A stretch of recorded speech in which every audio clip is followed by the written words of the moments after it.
Hello बच्चों, अभी हम क्लास 8 चैप्टर 4 कर रहे हैं। इससे पहले वाले वीडियोस में आप जाके देख सकते हो, उसमें हमने मैग्नेटिज्म और हीटिंग इफेक्ट पढ़ा दिया है।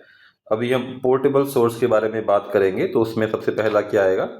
वोल्टिक सेल, है ना। वोल्टिक सेल को एक बार देखते हैं। तो ये सेल टाइप की जो भी स्टडी है, पहली बार जो किसी ने किया था वो कौन था साइंटिस्ट? वो साइंटिस्ट था एलेजेंड्रो वोल्टा, है ना। और उसी के नाम पे जो है ये वोल्टेइक सेल जो है, इसका नाम पड़ा। वोल्टेइक बोलो या फिर गैल्वेनिक सेल बोलो। अब गैल्वेनिक क्यों बोलते हैं वो अभी आपको समझ में आ जाएगा। इसमें क्या किया कि एक बीकर लिया, उस बीकर के अंदर इलेक्ट्रोलाइट डाल दिया। अब ये पता ही नहीं हमें इलेक्ट्रोलाइट क्या होता है, तो पहले ये समझते हैं इलेक्ट्रोलाइट होता क्या है। तो इलेक्ट्रोलाइट को क्या समझो आप कि आयोनिक सॉल्यूशंस होते हैं इसमें। आयोनिक सॉल्यूशंस मतलब कि मेटल के आयंस, मतलब आयंस मतलब वो पार्ट जिसमें इलेक्ट्रॉन हो, मतलब इलेक्ट्रॉन अवेलेबल हो, है ना। ये हमेशा ध्यान रखना, इलेक्ट्रिसिटी क्यों फ्लो करती है? इलेक्ट्रॉन के फ्लो की वजह से, है। तो अब क्या होगा, इलेक्ट्रोलाइट लिया, इलेक्ट्रोलाइट में दो इलेक्ट्रोड रखे, एक इलेक्ट्रोड 1, एक इलेक्ट्रोड 2, है ना। तो इलेक्ट्रोड 1 और 2 को क्या किया आपने, एक लैंप से कनेक्ट कर दिया। अब 1 किस मटेरियल का होना चाहिए और 2 किस मटेरियल का होना चाहिए, वो एक बार देख लेते हैं। तो सबसे तो ज़्यादा जो यूज़ होता है वो कौन सा होता है? ग्रेफाइट इलेक्ट्रोड, है ना।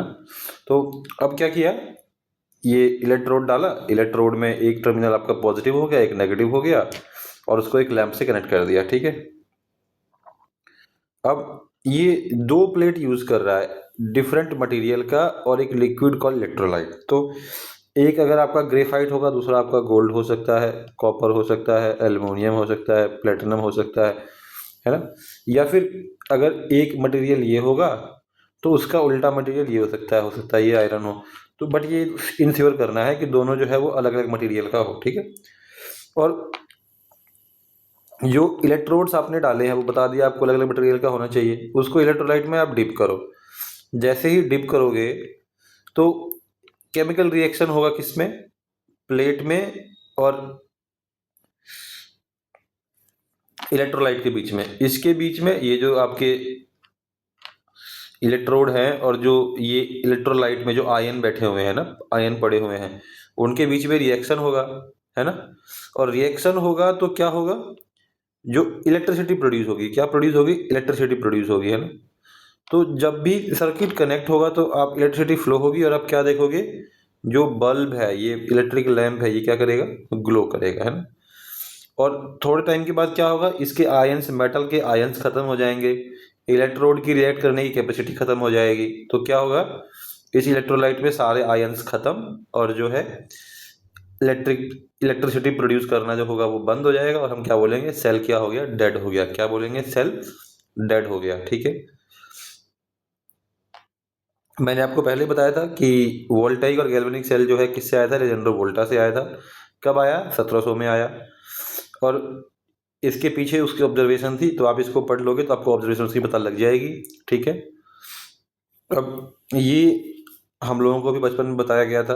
अब ये आपके बुक में लिख दिखा दिया है कि आप लेमन लो, लेमन में नेल्स डालो, है ना। फ्रेश नेल्स होने चाहिए, कोई जंग वगैरह नहीं होना चाहिए इस पे, और पतली पतली कॉपर वायर से इसको कनेक्ट करो आपस में, है ना। और फिर आप इसको देखो, एक एलईडी लेना है, छोटा एलईडी लेना है, छोटा बहुत, है ना। मतलब आप इसको कनेक्ट करोगे तो एलईडी आपका ग्लो करेगा, है ना। क्यों ग्लो करेगा? क्योंकि लेमन के अंदर क्या है? एसिड है, ये क्या है? मेटल है। दोनों रिएक्ट करेंगे तो इलेक्ट्रॉन फ्लो होगा, और जब बहुत सारे लेमन से थोड़ा स्ट्रांग फ्लो होगा तो इलेक्ट्रिसिटी थोड़ी ज़्यादा होगी, जिससे आप एलईडी को जला सकते हो, ठीक है। अब अगर आपको लगता है कि पहली बार में ना जला, तो आप क्या करो, एलईडी के डायरेक्शन को चेंज कर दो, टर्मिनल चेंज कर दो, और ये ग्लो करेगा। हो सकता है कई बार 4 लेमन में ग्लो कर जाए, कई बार 8 लेमन में करे, बट ये ग्लो करेगा, ठीक है। और अगर आप देखोगे तो बहुत सारे कॉमन मेटल पेयर हैं जिसको जो है इलेक्ट्रोड कॉम्बिनेशन में यूज़ किया जाता है।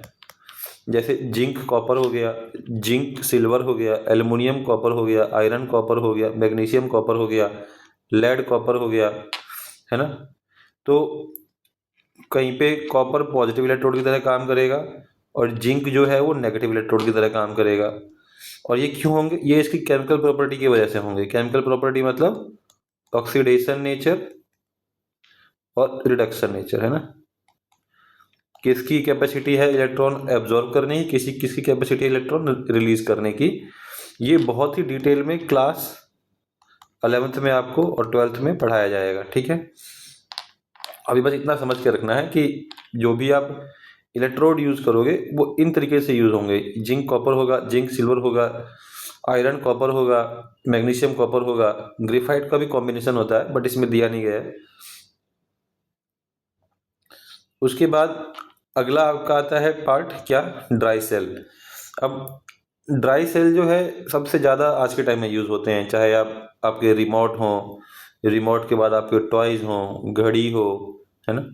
तो ड्राई सेल में क्या होगा, एक कार्बन रोड या बोलो ग्रेफाइट रॉड एक बीच में डाला हुआ है, ठीक है। बाहर जो है ये जिंक की कंटेनर, जैसे ही आप कभी दबाते होगे, वैसे दबाना नहीं चाहिए बट कभी भी आप तोड़ते वगैरह होगे सेल को, तो एक चमकती हुई लेयर निकलती होगी ये लाल वाले प्लास्टिक के नीचे। इसको क्या बोलेंगे, जिंक कंटेनर। अंदर क्या डाला, इलेक्ट्रोलाइट। ये इलेक्ट्रोलाइट लिक्विड तो नहीं होता बट पेस्ट की तरह, जैसे टूथपेस्ट होता है वैसे होता है ना। तो जिंक कंटेनर और ये जो कार्बन रॉड है जिसको आप ग्रेफाइट रॉड बोलते हो, इसके बीच में रिएक्शन होगा और इलेक्ट्रोलाइट की में जो आयंस होंगे वो फ्लो करेंगे और जब तक उसमें आयन पड़ा रहेगा इलेक्ट्रिसिटी फ्लो होगी। जब आयन खत्म, इलेक्ट्रिसिटी खत्म, ठीक है। इसको क्या बोलते हैं, ड्राई। क्यों ड्राई बोलते हैं? क्योंकि जो आपका इलेक्ट्रोलाइट है वो क्या है, पेस्ट है।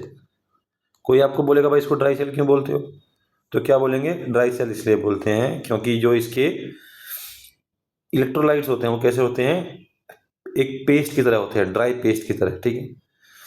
उसके बाद आपको बताया गया है रिचार्जेबल बैटरीज के लिए, है ना। रिचार्जेबल बैटरीज में आप मोस्टली लिथियम आयन बैटरी देखते हो।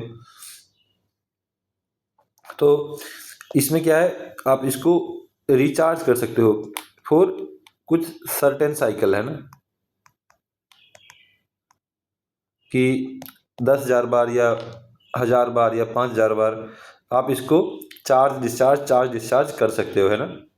और इससे क्या होगा, आपका मटेरियल वेस्टेज कम होगा और जो है पैसे भी बचेंगे, ठीक है। और वो मैंने पहले ही बता दिया कि रिचार्जेबल बैटरीज जो हैं वो फॉर एवर मतलब हमेशा के लिए नहीं होती, उसका एक साइकिल होता है। उस साइकिल के बाद क्या होगा, उसकी चार्ज स्टोरिंग कैपेसिटी जो है वो कम हो जाएगी और वो जल्दी जल्दी डिस्चार्ज हो जाएगा आपका। तो वो उसको बोलते हैं चार्जिंग साइकिल या फिर लाइफ ऑफ बैटरी, है ना। और आज के टाइम में जो है mostly lithium ion battery use होती है बट और भी ज़्यादा स्टडी चल रही है। किसके बीच में स्टडी चल रही है, सॉलिड स्टेट बैटरी के लिए, है ना। सॉलिड स्टेट बैटरी हो गई, उसके बाद सोडियम आयन बैटरी हो गई।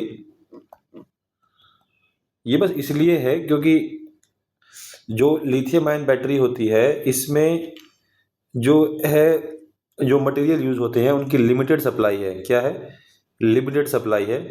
तो हम ताकि हमारा वर्ल्ड जो है कंटिन्यूअस ग्रो करता रहे उसके लिए और भी अल्टरनेटिव सोर्स हम स्टडी कर रहे हैं और देख रहे हैं कि और किस किस मटेरियल से जो हमारे आसपास एबंडेंट बहुत सारा अवेलेबल है उससे हम बैटरी बना सकते हैं। अब ये वाला चैप्टर खत्म हुआ, अब उसके बाद हम क्वेश्चन आंसर देखेंगे इसके। तो इस वाले वीडियो में हमने सारा कॉन्सेप्ट पार्ट कर लिया इस चैप्टर का। So thank you for watching complete video. एक बार वीडियो क्लोज करने से पहले प्लीज़ लाइक एंड सब्सक्राइब कर दे चैनल को हमारे। अगर आप चाहते हो कि हम ऐसे ही फ्री एजुकेशन प्रमोट करते रहे, लोगों की हेल्प करते रहे, तो आप एक बार हमें इस UPI पे करके हेल्प कर सकते हो। और अगर आपको हमारे चैनल पे पढ़ाना है, हमसे 1-to-1 क्लासेस चाहिए ऑनलाइन ऑफलाइन, कोई नोट्स चाहिए, कोई क्वेश्चन है जो आपको हमसे पूछना है, तो आप इस ईमेल आईडी पे और टेलीग्राम लिंक पे हमें मैसेज करके हमसे कनेक्ट कर सकते हो। Thank you again for watching complete video.